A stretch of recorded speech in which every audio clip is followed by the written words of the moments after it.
Olá, vamos falar nessa aula sobre os juros e os spreads bancários, né? Os spreads bancários são a margem de lucro, né? Ou a diferença que os bancos colocam de custo em relação ao dinheiro básico, né? A taxa de juros básica, e o que eles cobram do cliente na ponta final, né? Então, o Brasil tem spreads altíssimos, né? E já vou falar um pouquinho mais em detalhe sobre isso. É, Tem spreads altíssimos e tem lucros altíssimos no setor bancário, né? Então, por exemplo, imagine que a taxa Selic está a 5% ao ano, é, e um banco cobra 20, 25, 30% de um tomador final, né? De uma empresa, de um PJ ou de uma pessoa física. Então, essa diferença é o spread que compõe a receita bruta do banco, né? E a partir daí ele desconta todos os custos e tem o lucro dele, né? No Brasil, a gente tem um dos setores mais concentrados do mundo, né, em que poucos bancos têm praticamente 80, 90% dos ativos financeiros, e tem lucros incríveis, né, lucros gigantescos. Todo ano eles têm 100 bilhões de reais de lucro. Se a gente pega os quatro maiores bancos, aliás, a gente brincava que tinha dois públicos, dois estrangeiros e dois privados. Né? Agora a gente tem um estrangeiro só, que é o Santander que ficou, o Itaú e o Bradesco são os dois privados, e o Banco do Brasil e a Caixa. Né? E de verdade esses bancos têm um lucro enorme, né? Chega a somar 100 bilhões de reais por ano. Claro que a gente pode fazer essa conta de ROI, que a gente chama, né? Que é o retorno dele sobre o patrimônio, ou de, enfim, margem sobre vendas. Dá para você medir de várias maneiras, mas o fato é que um dos melhores negócios do Brasil é o setor bancário, né? Ele dá muito lucro, muito consistente, muito concentrado, tipo o Petrobras, assim, né? São os grandes monopólios que a gente tem, ou quase monopólios que a gente tem no Brasil. Então, a concentração bancária é enorme. A gente tinha, sei lá, mais de 100, 200 bancos, e esse movimento de consolidação foi acontecendo, e aí os bancos domésticos, nacionais, tiveram baita competência, né? Além do Banco do Brasil, que é originalmente o grande banco brasileiro, né? Mas tiveram super competência para concentrar e extrair lucros gigantescos. Né? Não quero dizer com isso que eles são eficientes ao financiar a produção. Né? Aliás, muito pelo contrário, eles são super eficientes para faturar e ganhar dinheiro. Né? Não tem nenhum mal nisso, né? Porque é como você pedir para o leão não comer carne, mas o governo deveria regular e deve regular, e tem tentado regular, para tentar melhorar um pouco essa coisa da concentração. E eu acho que com as fintechs, né, que são esses novos fundos ligados à tecnologia, a coisa está avançando. Né? Eu trabalho no mercado financeiro há mais de 10 anos e vejo isso no dia a dia. Né? Eu vejo nos comitês de crédito que eu participo que as empresas estão conseguindo usar as fintechs para acessar crédito com taxas mais baratas, né? Fundos de investimento, fundos imobiliários de todo tipo, com as novas plataformas, né? Tipo uma XP da vida. Isso está oferecendo uma concorrência impressionante para os bancos. Né? Inclusive as ações na bolsa têm se comportado mal dos bancos porque há um temor de que finalmente as fintechs consigam bater de frente com essa concentração bancária e quase monopólio. O governo tem estimulado muito, o Banco Central tem estimulado muito isso daí, e eu acho que assim há uma grande chance de que a concorrência aumente, mas sempre há o risco de que o grande banco compre o seu concorrente. Né? Lembrando que o sistema capitalista ele é um sistema que sempre tende à concentração. Né? Isso não é só no Brasil. Quando a gente olha o setor financeiro mundial, ele é também concentrado. Né? Nos Estados Unidos tem meia dúzia de bancos que concentram praticamente tudo. E todos os setores que a gente olhar, né? Se a gente olhar aviões, tem duas empresas do mundo que mandam. Se a gente olhar os Big Pharma, né? As grandes empresas de farmacêutica, próprio se a gente olhar smartphones e tecnologia, você tem uma Samsung, uma Apple, uma Huawei que controla o mercado mundial e por aí vai, né? Então o sistema capitalista ele tem essa tendência de se concentrar mesmo, né? Os governos têm que lutar para tentar regular para evitar essa concentração excessiva. Mas o legal que a Laura explora aqui, e até uma ironia do destino, né? No governo Dilma, houve esse combate explícito aos altos spreads bancários, né? Era uma agenda de governo muito clara. Ela destaca aqui, por exemplo, a declaração do Tombini no Senado, né, na Comissão de Assuntos Econômicos do Senado, em que ele deixou bem claro que a redução do spread era uma prioridade de governo e determinação da presidência da República.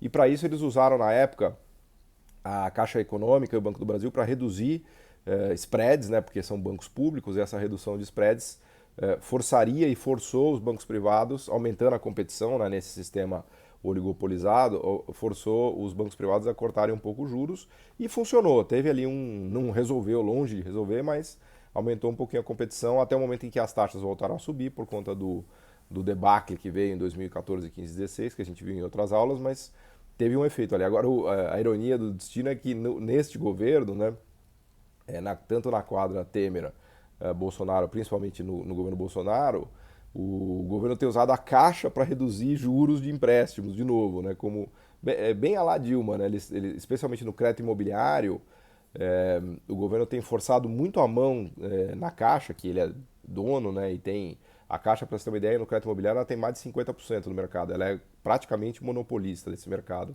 de crédito imobiliário, né, então o governo tem forçado a mão para reduzir juros do crédito imobiliário, ele tem conseguido, as taxas de crédito imobiliário caíram todas para 7,5%, claro que a Selic veio para baixo de 5%, mas na Caixa o juro nominal do crédito imobiliário está em 6,5%, e a Caixa tem estudado e lançado novas formas de crédito imobiliário numa grande ação ativa do governo, né? Então é curioso porque a gente tem um governo agora, entre aspas, super liberal, que está usando a mão, metendo assim, forçando a mão na Caixa para ela reduzir o juro e forçar a competição nesse mercado de crédito, né? Mas o fato é que a gente continua com esse abacaxi. Esse é um dos grandes problemas da economia brasileira, que é a concentração do setor financeiro, que produz juros muito altos na ponta, né? Então a gente viu a Selic saindo de 14%, 14,25%, né, e uma redução enorme, né, veio para 4,25%, reduziu 10 pontos percentuais, né, o Banco Central, desde a Temer e até o governo Bolsonaro, conseguiu reduzir 10 pontos percentuais a Selic, até porque a economia está morta ou semi-morta, trouxe uma economia de quase 100 bi de reais por ano de juros, só que na ponta final praticamente nada mudou, né? Tem muito tomador que ainda paga 20, 25% de juros. É uma loucura. Então, se a gente olhar, por exemplo, no ano de 2019, os bancos tiveram 100 bilhões de reais de lucro de novo. Por quê? Porque eles são absolutamente eficientes para proteger o monopólio ou oligopólio deles, né? Então, mas assim, não é que isso é moleza também, tá? O Itaú comprou a XP, está preocupadíssimo, fez esse banco o IT novo, então ele está pulando miudinho também, porque ele está sentindo que vem um ataque de fintechs, né? A gente tem mais de 500 fintechs no Brasil tentando atacar esse monopólio. Então, o capitalismo ele tem essa luta bonita entre sofrida, né, e dolorosa entre a busca de monopólio e a busca de concorrência, porque a franja competitiva está sempre tentando contestar o que a gente chama do incumbente, que é o cara ali que é o monopolista ou o cara que está no oligopólio. Então, o sistema financeiro brasileiro é concentrado, faz, sei lá, 30, 20, 30 anos, mas só que os caras se defendem, né? Eles tentam proteger e têm conseguido. E o governo, desde sempre, né, tenta combater isso e inclusive tem uma discussão legal aqui que a Laura faz do quanto que esse combate, né, que era parte da agenda da Fiesp, não acabou promovendo até uma, vamos dizer assim, uma revolta, né, dos banqueiros contra a Dilma por conta disso, né? Mas é curioso ver que mesmo no governo Bolsonaro com o Paulo Guedes e com a Caixa, né, com o presidente da Caixa sendo um cara de mercado, né, que foi a vida inteira de mercado, aliás, todos esses grandes cargos do governo Bolsonaro têm componentes de mercado, né? O Paulo Guedes, que era do mercado, o presidente da Caixa, que é o Pedro, era de mercado, o próprio presidente do Banco Central, que era um tesoureiro, né, que é o Campos Neto.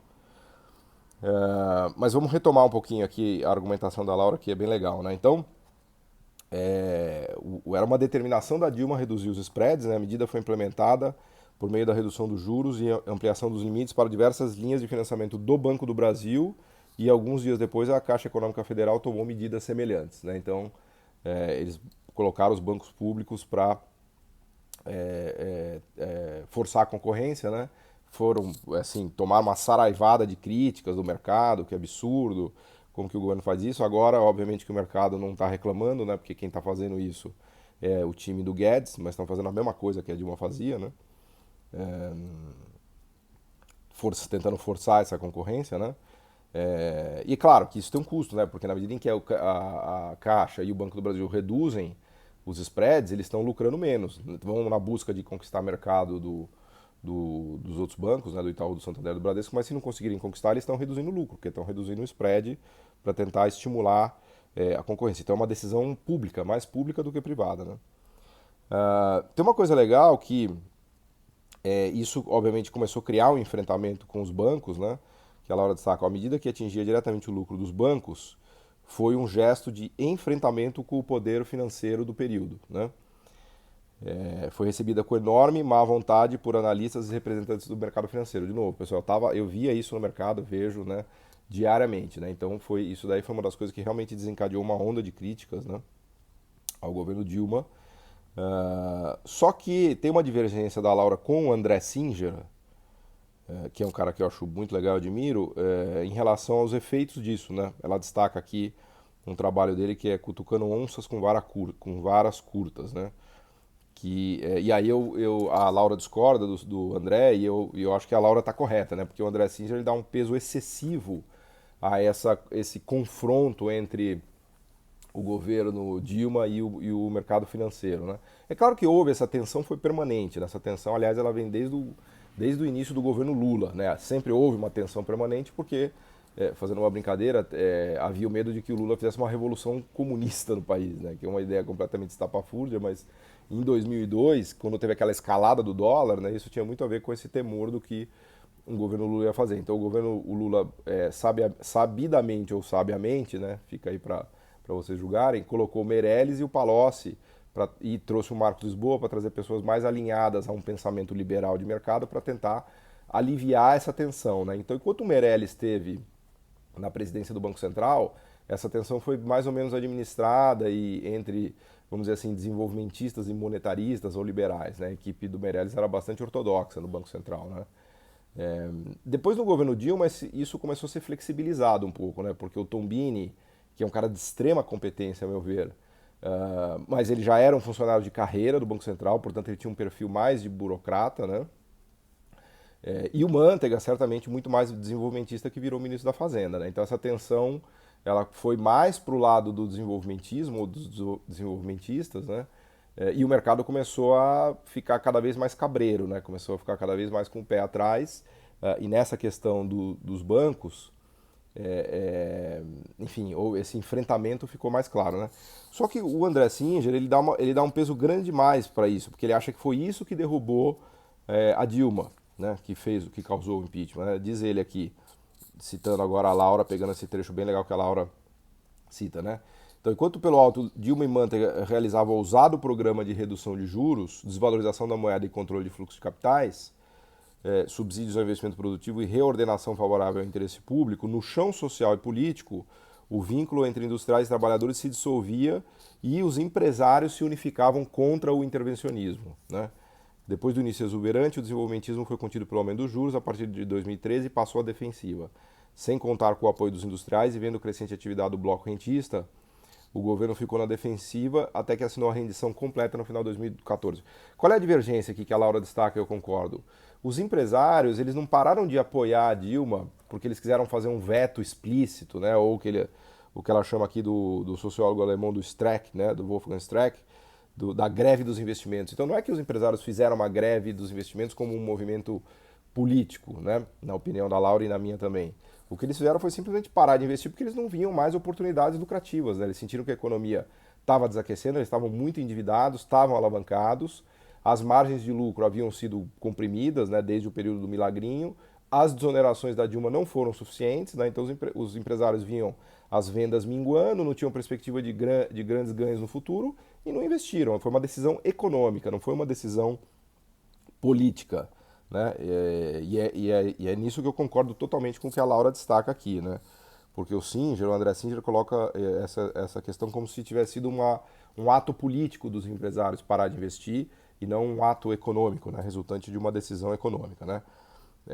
Então, como destaca a Laura, lendo aqui, né, página 76, em suma, o empresariado industrial teria se recusado a investir como forma de impedir que o Estado continuasse atuando em favor do pleno emprego, o que por sua vez elevou o custo da mão de obra. Ou seja, quase um ato político mesmo, né?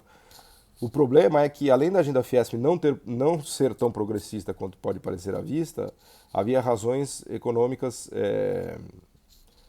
suficientes para que os empresários não realizassem maiores investimentos, né? Assim como no caso das desonerações em margens de lucro maiores, a redução no custo de capital pode até ser uma condição necessária para a realização de investimento com financiamento privado, mas está longe de ser uma condição suficiente. Então a gente viu que o próprio desgaste econômico do modelo, né, e a falta de perspectiva fez com que os empresários parassem de investir, né? Não foi muito mais uma decisão racional própria econômica, né? Em outras palavras, na falta de expectativas de crescimento da demanda e com dificuldade de cumprir seus compromissos financeiros, né? E aí a gente volta na questão da alavancagem, né? Lembra que um dos pilares do milagrinho foi o aumento do endividamento, não só de pessoas físicas, mas também de empresas, né? O crédito corporativo cresceu muito no Brasil, né? Houve esse aumento de endividamento e de alavancagem que permitiu uma onda de investimentos importante na época do milagrinho, mas que depois resultou numa dívida maior e num aumento de capacidade ociosa, inclusive, porque esses investimentos começaram a ficar prontos, eu me lembro bem disso, em 2009, 10, 11, 12, teve uma grande oferta, né, de novos prédios, lajes corporativas, armazéns logísticos, né? Eu me lembro disso daí, foi uma onda, né, de investimentos que começou a ser feita em 2007, 8, 9, que começou a ficar pronto em 11, 12, 13 e aí começou a ficar vazio, porque justo naquele momento a economia começou a desacelerar. Então os empresários vinha o quê? Uma demanda desacelerando, uma dívida muito maior, mais alavancados, uma margem de lucro já menor porque os salários vinham subindo muito sem uma contrapartida de forte aumento de produtividade. E diante de toda essa perspectiva, né, de vender menos, de ter menos lucro, de estar mais alavancado e de não ver grandes aumentos de lucro e venda no futuro, eles simplesmente pararam de investir, né? Foi uma decisão econômica, né? Mesmo com a agenda da Fiesp em curso, né? Então, por que investiriam para expandir a capacidade produtiva, nos diz a Laura, né? Se não havia qualquer perspectiva de aumentar as vendas, se já estava difícil cumprir com as obrigações financeiras associadas ao endividamento do ciclo anterior, né? Então, nesse sentido que houve uma desaceleração por motivos econômicos e não por motivos políticos. Assim, obviamente que a classe dos empresários industriais, ela sempre teve um pé atrás em relação ao projeto do PT, a era Lula e Dilma, né? Mas o Lula soube conduzir melhor essa tensão, colocando, vamos dizer assim, representantes, montando um governo mais equilibrado do ponto de vista dos representantes, mas no final do dia o empresário ele quer mesmo ganhar dinheiro. Então se ele está ganhando dinheiro, ele não está muito ligando se o governo é mais de esquerda, mais de direita, se é Lula, se é Dilma, né? Então é um pouco na China, né? O presidente, acho que era o Deng Xiaoping que falava isso, ele falou, olha, não importa se o gato é branco ou preto, importa que ele caça rato, né? Então eu acho que o empresário ele é um ser também meio movido a lucro, né? Ele não está muito se importando com questões sociais, ideológicas, nada disso. Ele quer saber se ele vai vender, se ele vai ganhar, se a loja dele está cheia, se o restaurante dele está cheio, se a fábrica dele está cheia, se ele está produzindo, se ele está vendendo, se ele está lucrando, né? É o dinheiro no bolso. O empresário, a questão do empresário é dinheiro no bolso, né?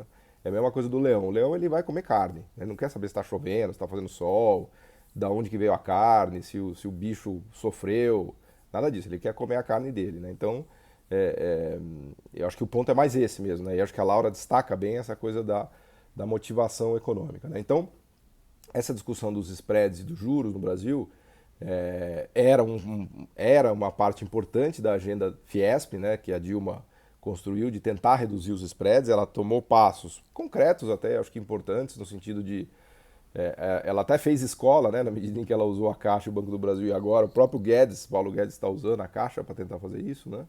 Medidas também de cadastro positivo, que hoje se chama de agenda positiva do Banco Central, de tentar aumentar a transparência e a concorrência do Banco Central, né?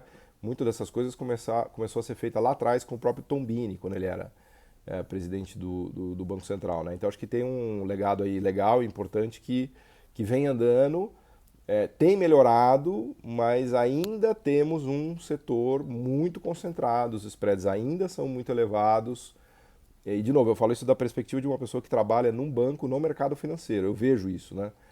O banco que eu trabalho é um banco pequeno de investimentos, ele busca justamente lucrar em cima desse monopólio, né? Porque os pequenos bancos de investimento e os pequenos comerciais, pequenos e médios, eles tentam buscar esse lucro dos bancões, né? Que estão oligopolizados, né? Então é uma disputa sangrenta, não é fácil, né? Como todo oligopolista ou monopolista, essa empresa incumbente se comporta para se proteger, né? Então ela faz dumping, reduz preço, cria todo tipo de barreira à entrada que você possa imaginar, né? De novo, não é só nesse setor, tá? Isso vale para setor de, por exemplo, fertilizantes, fármacos, químicos em geral, maquinaria sofisticada, né? Então, todos esses setores são concentrados, tem essas empresas ali que são dominantes no mercado, que lutam com unhas e dentes para proteger a posição de mercado dela, né? É que no Brasil a gente tem um setor nevrálgico, que é o setor de financiamento da produção, que é o setor bancário, que está muito concentrado. Então, isso dificulta dificulta muito a nossa vida, né? Eu acompanho a economia brasileira desde os anos 90 e eu cresci ouvindo isso. Nos anos 90 é concentrado o setor, um dos que dá mais lucro, é concentrado, toda a era Lula, Dilma também, agora também, o setor é concentrado. Então, isso é uma luta difícil. Eu acho que o governo tem um papel muito importante de regular o sistema e, inclusive, usar os bancos públicos, que a gente tem essa vantagem, né, de poder usar os bancos públicos para fomentar a concorrência desse mercado, né? Porque imagina se a gente não tivesse o Banco do Brasil e a Caixa, se fosse um monopólio ou um oligopólio totalmente privado. Aí é que o bicho ia pegar, porque o monopolista privado ele é inclusive mais eficiente do que o monopolista público para defender a posição dele, né? E isso que eu tenho medo, por exemplo, em relação à Petrobras, né? A Petrobras é um monopolista não de jure, mas de fato, né, das refinarias. Por exemplo, todo o refino do petróleo, 95% é feito com Petrobras, né? A gente tem 12 refinarias que são da Petrobras. Na Constituição já está liberado quem quiser explorar petróleo ou refinar, não precisa ser necessariamente a Petrobras, como era até em 94, né? O FHC quebrou esse monopólio de jure que estava na lei, mas de fato a Petrobras é monopolista, né? E ela, obviamente, que protege esse mercado e quem quiser entrar no Brasil para montar uma refinaria e brigar com ela, precisa tomar cuidado, porque ela tem uma força gigante. Meu medo é você privatiza tudo isso e entrega numa mão de uma empresa estrangeira, né? Imagina que você entrega essas 12 refinarias para uma multinacional estrangeira e ela passa a ser o monopolista do refino de petróleo no Brasil. Aí que o bicho vai pegar, né? Então essa questão de monopólio é uma questão delicada que a gente precisa estudar. O governo tem um papel chave nisso, né? Não só no setor financeiro, mas pega os Estados Unidos, por exemplo. Até pouco tempo atrás, nos Estados Unidos era proibido exportar petróleo, né? Já que estamos falando de petróleo. Era proibido exportar petróleo bruto, simplesmente proibido. Acho que foi em 2015 que caiu isso. Desde 75, acho que foi no choque do petróleo que eles colocaram essa proibição que ficou vigente lá por mais de, sei lá, 40 anos, né? Refino de petróleo, tem 150 refinarias nos Estados Unidos. Todas são de capital doméstico americano. E recentemente a China tentou entrar lá comprando refinaria, eles não deixaram. Existe uma cláusula lá que permite o bloqueio de compra de refinaria por capital estrangeiro, porque eles julgam que é um setor estratégico, né? Tá bem claro lá na legislação americana, né? E eles simplesmente vetaram a compra de refinarias por chineses, como aliás vetaram a compra daquela empresa de semicondutores, acho que era a Qualcomm, uma dessas aí, que também quase foi vendida por chineses, né?